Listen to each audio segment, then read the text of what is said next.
Cazafantasmas, por supuesto. Por eso es un actor de primera línea que tiene más de 300 créditos como actor en la industria cinematográfica, así que le vamos a dar un fuerte aplauso y yo cambio al inglés, ¿eh? Así que, ladies and gentlemen, let's give it up for Ernie Hudson!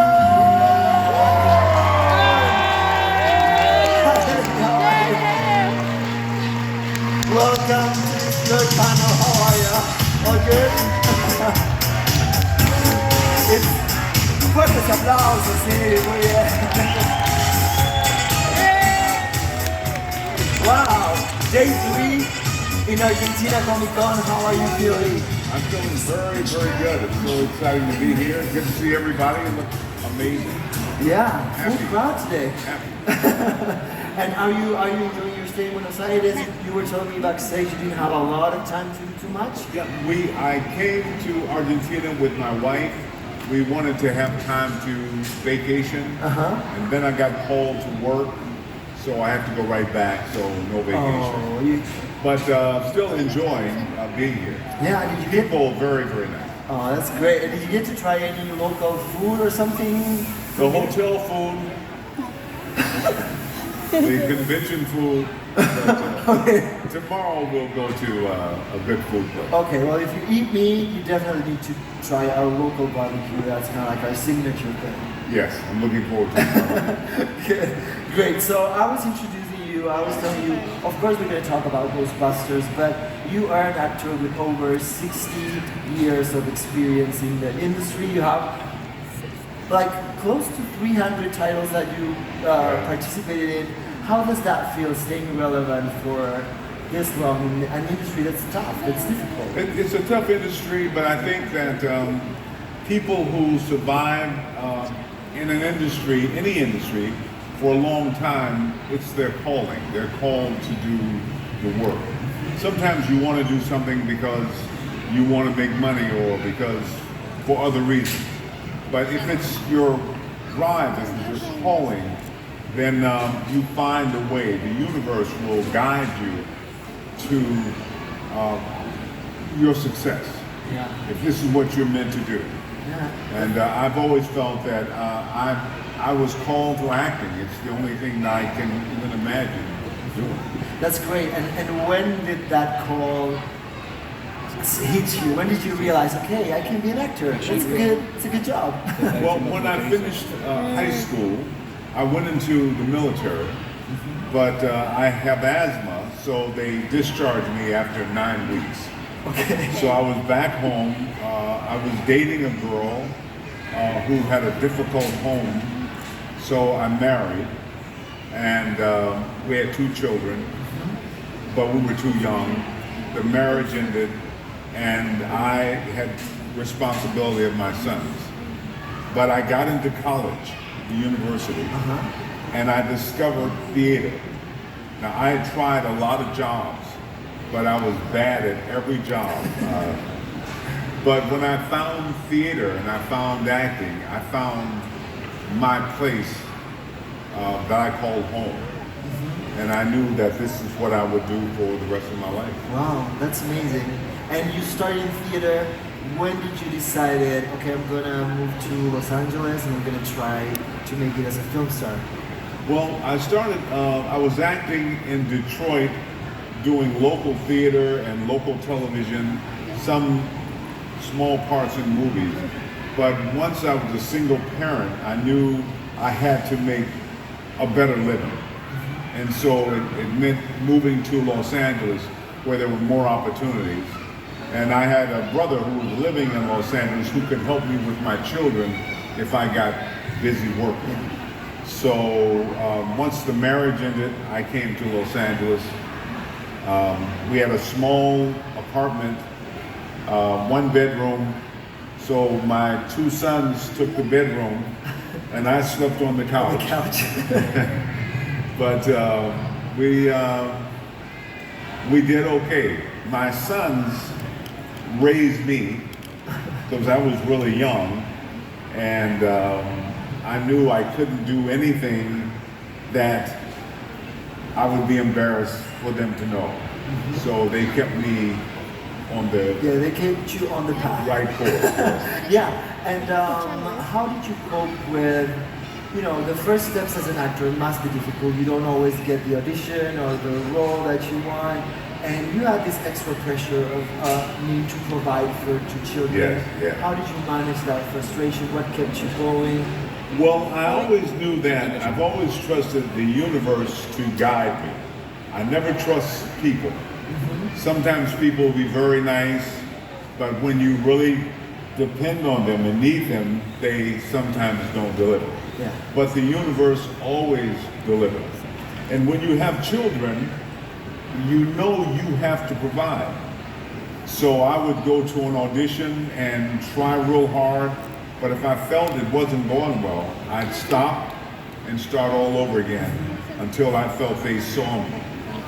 There's something about having children who look at you and ask for a bicycle, and you have to say, I can't afford it. But you look in their face and you know you have to get the bicycle. Yeah. So I have to find work. Well, it gave you that extra drive to push yourself harder Yes. and get the role. And set an example to my children that it's possible for them because I'm showing it's possible for me. Even though everyone is saying it can never happen. Yeah. I know it's possible, and I want to be an example for them so that they can pursue their dreams when they grow up. Yeah. And which was the movie that you said would launch you as an actor before Ghostbusters? Like you say, okay, so I'm starting to be more established in the business. I'm starting to get jobs, book auditions. I did a movie called Lead Belly with a film director named Gordon Parks. We shot it in Texas, and that was an exciting role for me. And then I started doing other roles. I just kept working. I did a movie called Space Hunter with Peter Strauss and Molly Ringwald. We shot in Canada, so I had to leave my children for a while. But I just kept working until the Ghostbusters came along. And I thought Ghostbusters would be the big open, and I would suddenly get the big break. But that didn't happen. And so I had to find other ways to pay the rent. Yeah, and why do you think that break did not happen? Because the movie did fantastically great in the box office. Yes. It's a movie that lives forever. Why do you think it didn't happen for you then? Because it eventually ended up happening, but why didn't it happen then? I think the studio, Columbia Pictures, wanted the three guys, Bill Murray, Dan Aykroyd, Harold Ramis, the three Ghostbusters. I think they wanted the movie to be just about them, even though I was hired to be part of the team. And it wasn't until the fans accepted Winston as a part of the team. The studio was reluctant. They didn't put Winston on the poster. They didn't include Winston in a lot of the publicity. And so for the industry, it felt like I wasn't a star or established. And so I think I got ignored because the studio didn't include me. Now, 40 years later, the studio has embraced Winston, and they pay me very well now. And things are different now, but back then, it was one of the things that fans talk about is the animation, the cartoon. Arsenio Hall did my character's voice. You didn't get to do your no. Even though you are a voice actor. Yes. I think the director wanted Arsenio Hall. And they assumed that I didn't want the part. So they gave it to him. There are a lot of things that I didn't understand, but as in all things in life, you trust the universe and you try to find harmony in your heart. Yeah, but you're telling something that's great, which is the fans are actually the ones who became fans. involved with the character and put you out there Yeah. and gave extra pressure for Yeah. you to, have your momentum. The studios could not ignore Winston because the fans didn't ignore Winston. The only reason there's a Ghostbuster now, 40 years later, is because you fans embraced the movie. The studios, they didn't know what to do. For 20 years, there was no Ghostbusters. But during all that time, people made their Ghostbuster jumpsuits, they made their backpacks, Yeah. they turned their cars into ectomobiles, and they loved the movie all over the world. When I was in France, 30 Ghostbusters came to my hotel with their jumpsuits on. When I was in South Africa, Ghostbusters show up wherever I go in the world. And that's the fans, not the studio. The studios realized, and so they made movies, and I'm very happy. Yeah. But the studio was slow catching up. Cool. Well, talking about your character, we're going to look at a small clip of Winston, and we're going to talk a little bit about Ghostbusters and filming the movie and how was your experience doing the first two movies. ¿Podemos ver el primer clip, señor director?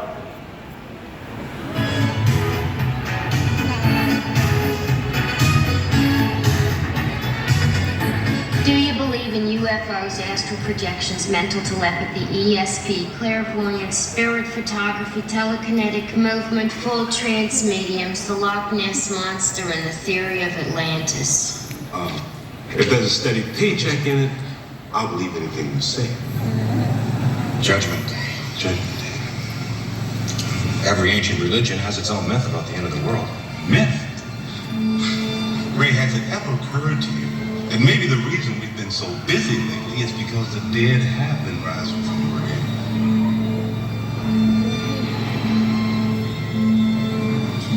How about a little music? Yeah.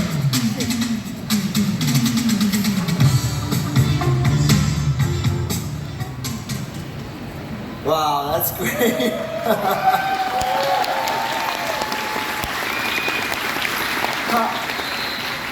How does it feel for you? I know you've seen these scenes many times before, but how does it feel to know that this film is one of the films that will live forever in film history, and that you are part of it, and that generations are growing, watching you on screen, and how does... Well, that was 40 years ago. I was a much younger man 40 years ago. But it's wonderful that 40 years later, people still watch the movie with their children and grandchildren, and I just feel very thankful that I've done a lot of movies that fans have not been so thrilled about. And is it true that you had a hard time getting the audition for the part, even though you were working for the same studio on many other different projects? Yeah, I did a movie called Space Hunter with Columbia, but that was a different character. In Space Hunter, my head was shaved, I had a lower voice, and he was bigger than life, and they thought that was wrong for Ghostbusters. But I was trying to explain that was a different character, and Winston had to be part of a team. So it took me about 4 months to finally get them to see me in the role. And I hear they wanted Eddie Murphy to do Winston, but Eddie Murphy was doing, I think, Beverly Hills Cop. So that left the part open, but I don't think I was their first choice. But I knew when I read the script that this was a part that I was meant to do. Yeah. And do you have anything that you feel that you relate with Winston? Is there something in his personality that you think reflects you and vice versa? One of the things that once the studio decided to move forward with Ghostbusters, Jason Reitman, we talked about it. I didn't want to do more Ghostbuster movies and have Winston be just a guy looking for a job, to not have done well in life. And so they listened to me, and I felt that Winston should be someone that is an example of what's possible. And so many stories are negative about African American people of color that I wanted Winston to be successful, that he has done well with his life, and that he's a generous and kind man. So he runs Ghostbusters, and I think that's, my grandmother raised me, and she would always say that there are plenty of examples of what it's like to fail, but what's important is for me to be an example of what the universe can do, what is possible. And I think Winston now in the new Ghostbusters reflects that, and that's important. Yeah, well, they wrote a wonderful arc for your character, because he starts like we just saw. If they gave him a paycheck, he would be leading ghosts or just do whatever was needed, and that made him very relatable and very funny. But now, well, he's the boss. He's a millionaire. He finances the researches and the Ghostbusters, but he's not afraid to get into the action if needed. Yeah. Well, I think in the, I think there was a clip of him saying, I may be a businessman, but I will always be a Ghostbuster. Yeah. And would you be happy to jump back if there's a new movie coming soon of the Ghostbuster? Would you play Winston again? I cannot imagine anyone else playing Winston. Of course, I'd be very, very, very happy to be a part of it, as long as they're kind to me and maybe. Well, they give you the recognition you deserve. But yes, no, I love the movie. I love being a part of it, and I love the character. So yeah. That's great. And when you joined the movie back 40 years ago, how did you feel joining? Because you were an established actor by then, but you were in the same cast, starring with some actors that were already super famous, like Bill Murray and Sigourney Weaver and Dan Aykroyd. How did you feel joining that cast? Did you feel welcome? Did you guys have fun on set? Yeah, were you nervous? Yeah, they were all pretty much established. They did Saturday Night Live, a number of movies they had starred in. I was an actor, a working actor. But I always feel whatever it is you do in life, you have to believe that it's your calling and you're the best person for the job. So I've never gone on a set and felt that I had less to offer than someone else, or that someone else was better at what they do. I mean, I like what they do, but I'm good at what I do too. So it just makes it a better working environment. I'm not in awe of another person because what they do. I appreciate what they do, but I also know that they hired me for a reason, and that reason is I bring something to the work as well. Yeah. So it was a good learning experience. It was great to see how they work, how Bill Murray creates he comes up with stuff that Danny Aykroyd is really hardworking. Harold Ramis is one of those people that brought people together.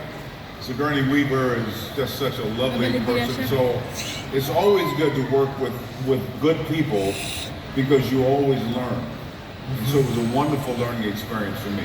And how was it for you guys to get all together on set for the new movies of Ghostbusters? Well, after life came.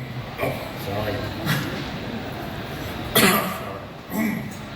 You can drink some water. Yeah, go for it.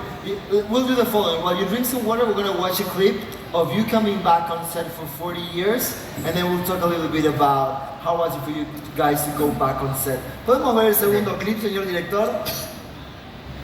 Okay. There we go.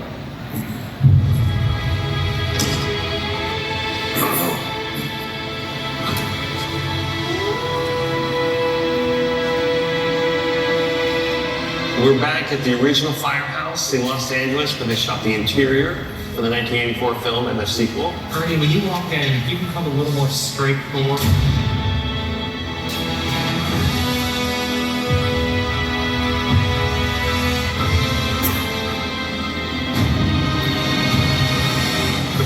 here on the set with Bill Murray, Dan Aykroyd, Harold. We had filmed part of the time in New York, and then we had come to Los Angeles, and where the New York set was kind of confining, this was like the ultimate set. And when I walked in here now, I remember that wave of coming in here and knowing that I was a part of something that that would be special. And now, 30 plus years later, the feeling is just as strong. The crazy thing is, I remember being 12 years old on Ghostbusters 2, sitting on those stairs over there. What Ghostbusters does better than any movie is it brings us together as families.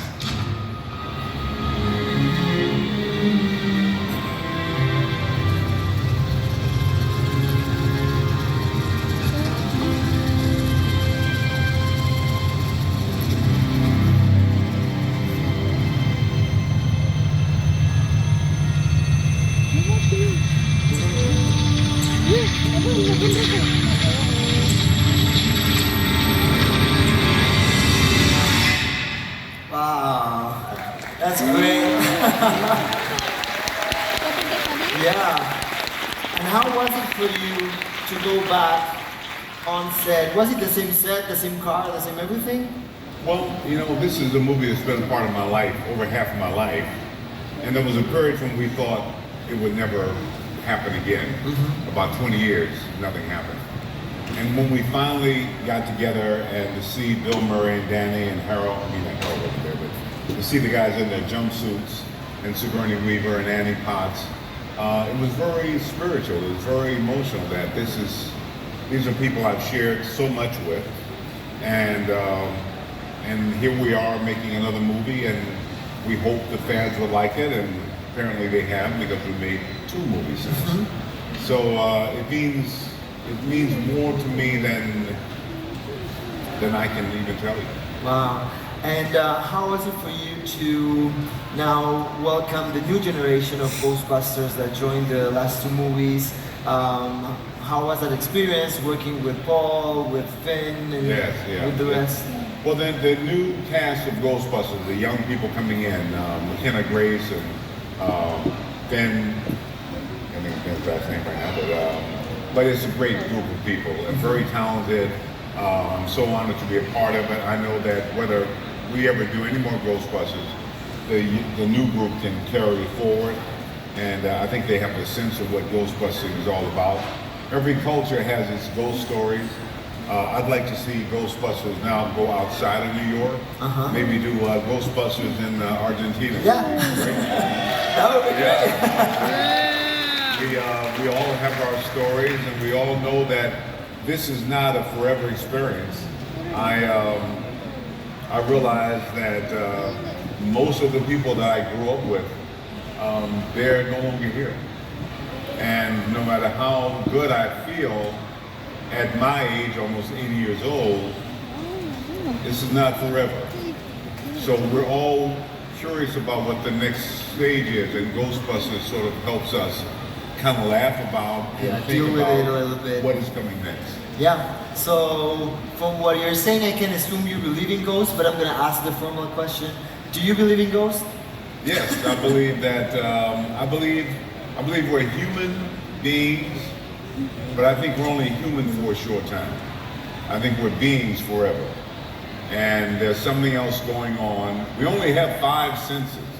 If you can't experience it within our 5 senses, we assume it doesn't exist.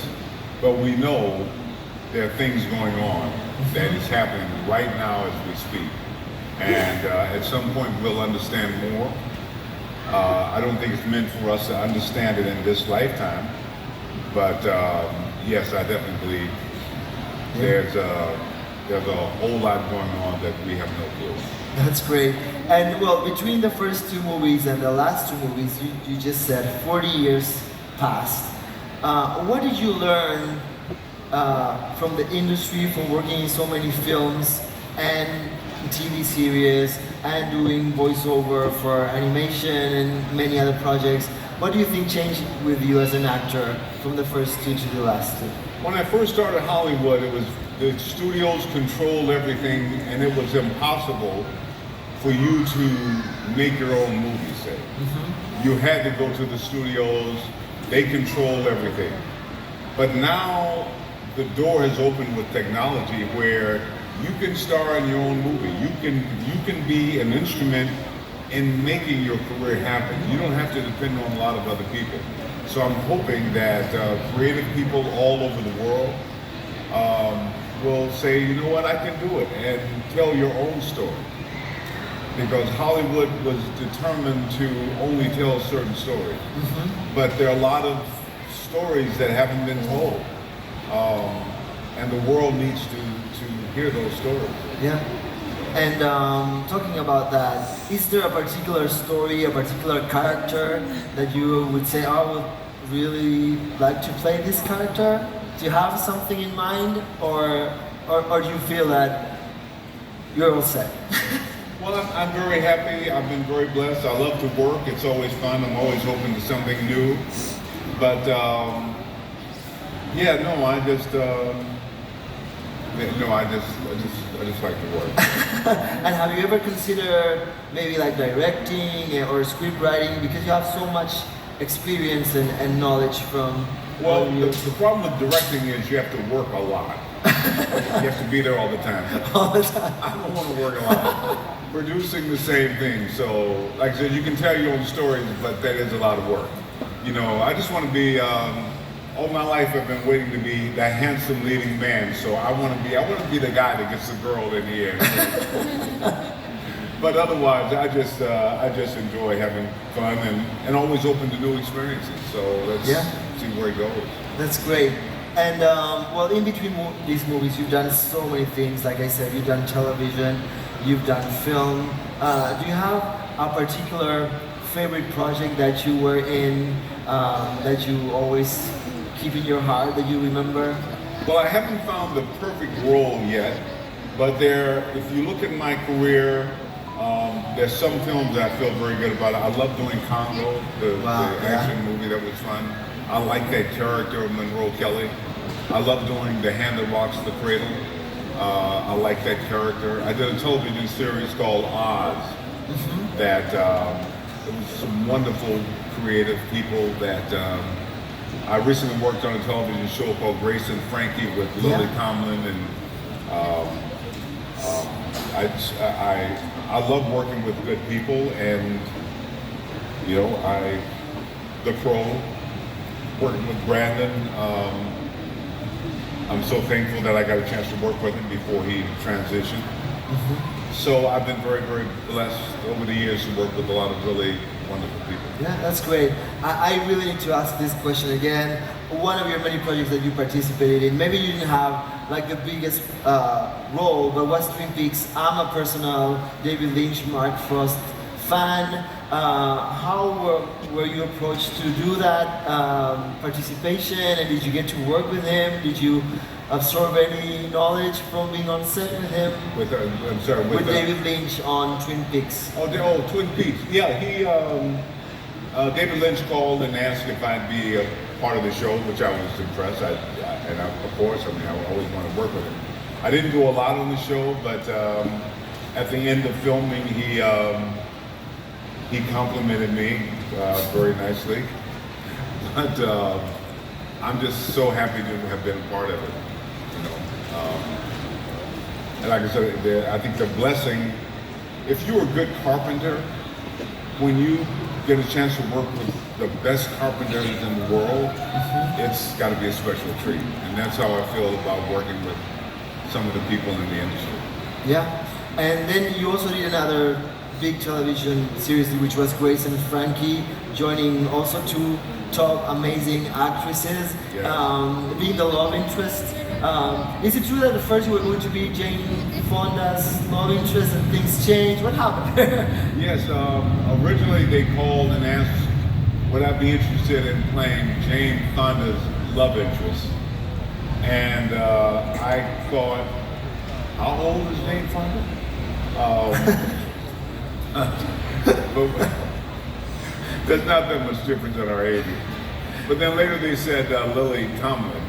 And I love Lily. She's so down to earth. And they're just both wonderful people to work with, so I enjoy it. Yeah, that's great. And then you also did a lot of voice acting for many animated series. Yes. You started, one of your first jobs was in Super Friends back then as Cyborg, Yes. playing a superhero before the superhero trend happened. What do you remember from those early days, and were you considering, okay, yeah, this is another option for actors as well, doing voiceover? Well, after Ghostbusters came out and the career didn't go quite as full as I thought, I started doing voiceover, and I did the superheroes, and I've done a lot of different animated series since. But yeah, I love working, whether it's animation or film or television or stage. It's all kind of uniquely different, but it's all very rewarding. Yeah, well, you have an amazing, like a very particular voice. I think it's perfect for voice acting. And do you need to have a special like voice sound to become a voice actor? Anyone can do it. Yeah, I think anyone can do it, voice acting, but I think there has to be a certain level of control because you only get to create with your sound. You don't have your expressions or your physicality. Yeah. So sometimes you may have to alter your voice, or there's a certain amount of control that I think voice actors have to maintain. Yeah. On film, if I can't do it vocally, I can show you in other ways. But when it's animated, that's all you have is your voice. And it allows you to become whoever you want. Like, I'm a fan of Infinity Train, where you play Atticus, which is a dog, but a very smart dog, you know. Yeah. And we actually had Owen Dennis here in the panel presenting the premiere of season 2 of Infinity Train. How did you feel to embody a dog? Well, I mean, I love working, and so it's all part of the imagination. When we're children, we play at things, our imagination is full bloom, and if you can hold on to that, so being able to work as an actor, I did a show called Transformers Prime that I love to do, but it's all parts of this amazing universe that we're in. Yeah, it's incredible. And one of my favorite movies, you just mentioned it, is The Hand That Rocks the Cradle, where you play a very challenging character. How did you land the role, and what do you remember for working on this film, which is another film that will live forever in film history? Well, the Hand That Rocks the Cradle was one of the movies that I very much wanted to work on, but the studio didn't see me as the actor. And sometimes you have to convince them that you're right and they're wrong. The character was written for a very small Irish actor with red hair and freckles. I didn't fit that at all. But I knew if I got a chance to get in the room and show them my interpretation, that I could get the role, and eventually I did. I based the character to be mentally disabled, is to be locked in at a certain age. And when I was about 8 years old, I was kicked. This man kicked me, I fell back and hit my head. And I imagined if my growth had stopped, my intellectual growth had stopped at that stage. And that was the character that I played in the movie. So it's all pulling on parts of your imagination. Yeah, that's great. And is this how you approach characters? Just imagining things, going back to personal moments in your life? Do you consider yourself a method actor, for example? Do you mix and match different tools? Sometimes you need to dig deep. Sometimes it's the things you see around you. Sometimes it's the things you see within yourself. Every character has a rhythm that's a little bit different. Acting is believing, and if you can believe you're in a situation, if you're playing my brother, I want to truly believe that we're brothers. Yeah. You know, it's hard to, you got to go to a different place. Not all actors, but I feel like it. Yeah. So. Yeah, that's great. And do you have any particular role that you say, this was the biggest challenge that I took in my career? I regret doing it, or oh my God, it was so hard to become this character. Do you have one in mind?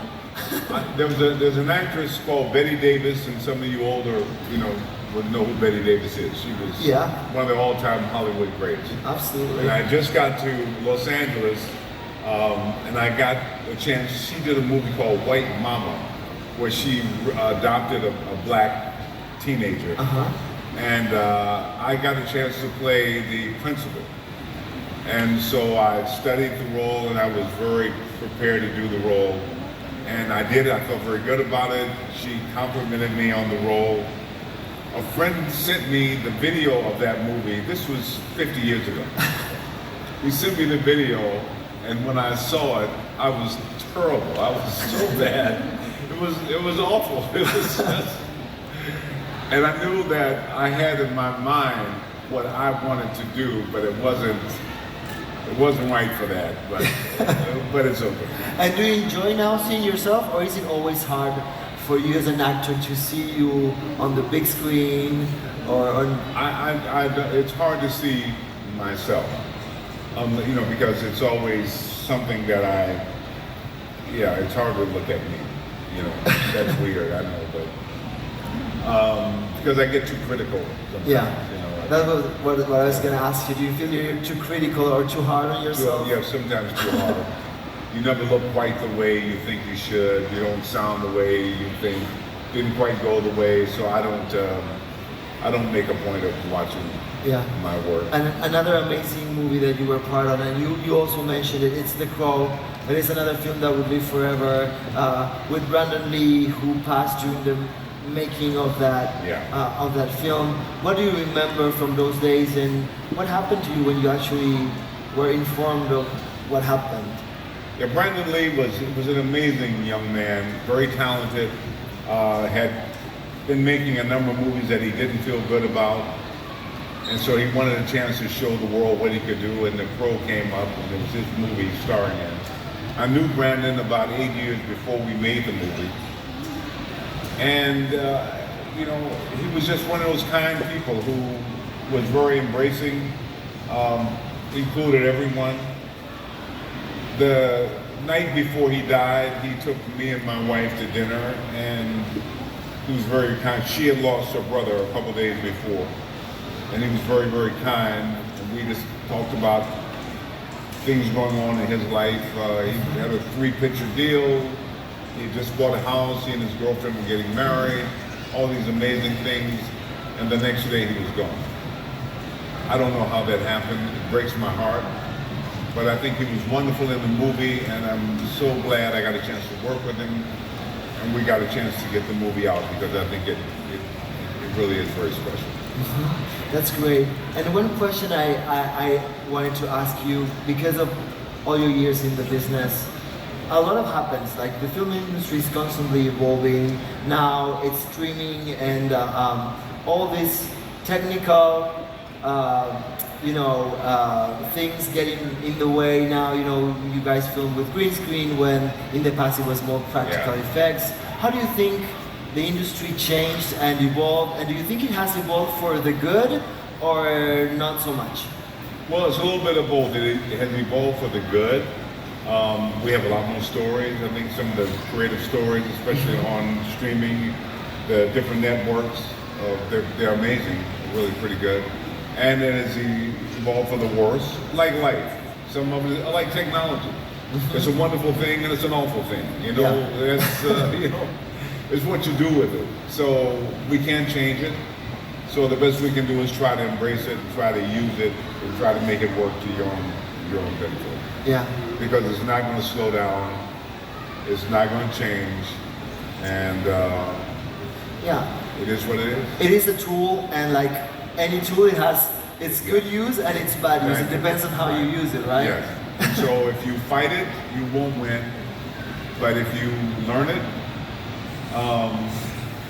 use your imagination and your curiosity to investigate and see what things are all about. As I get older, I don't want to know about social media. I don't want to deal with things. I bought a car. The technology, it was a new Mercedes, and it was so complicated, I hated the car. So I got rid of the car after 1 year. I'm like, no, I don't want to drive it. because every time I drove the car, I would curse it out. You know, like, what the hell? So technology can be frustrating, but it's not going to change. Yeah, you're not going to stop it. No. So talking about technology and talking about social media, you became viral for a picture during the premiere of The Last Ghostbuster. ¿Podemos ver la foto, señor director? This meme, you know, was everywhere of you during the premiere of Ghostbusters. Yeah. How do you stay in such an amazing shape? What do you do? Do you work out a lot? Do you eat healthy? Well, I'd like to tell you that, okay, I'm 78. I keep saying that because I'm surprised that I'm 78, but almost 80 years old. And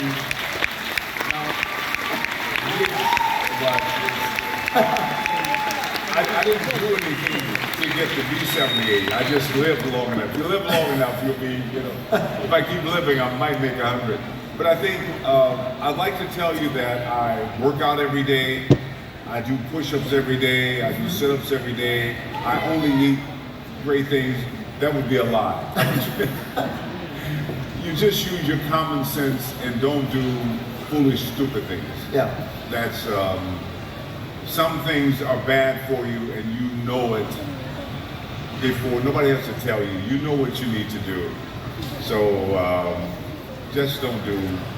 You can do anything, just don't do it too often. Yeah, well, that's a great advice because you will have the two voices in your head, you know, the good and the bad. Yeah. So you can listen to the good more. You should listen to the good voice more than you listen That's to right, the bad voice in your head. And you know when you know, I mean, nobody has to tell you to get a good night's sleep. We know that. Yeah, we know.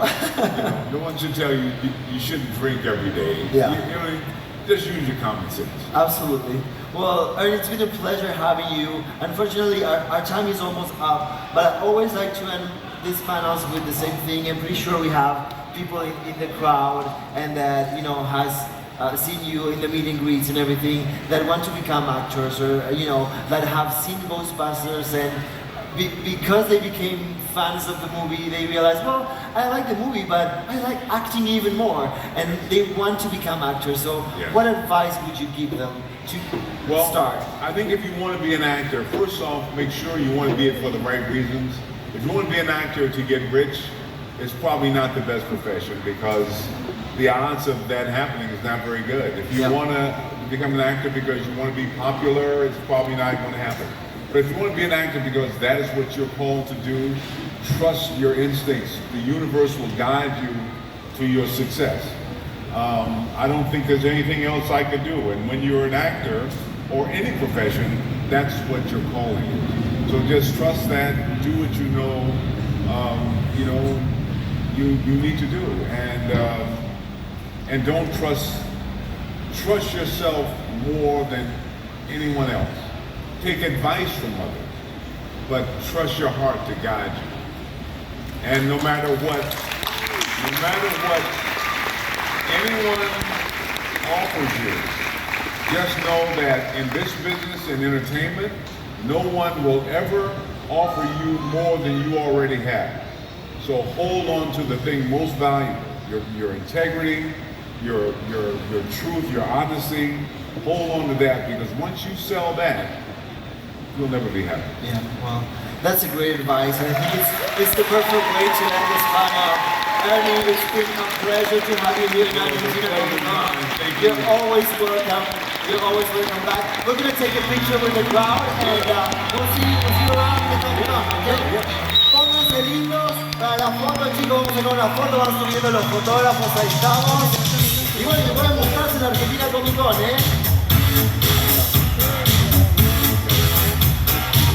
Yeah, let's take a selfie first. So, yeah. Oh, yeah.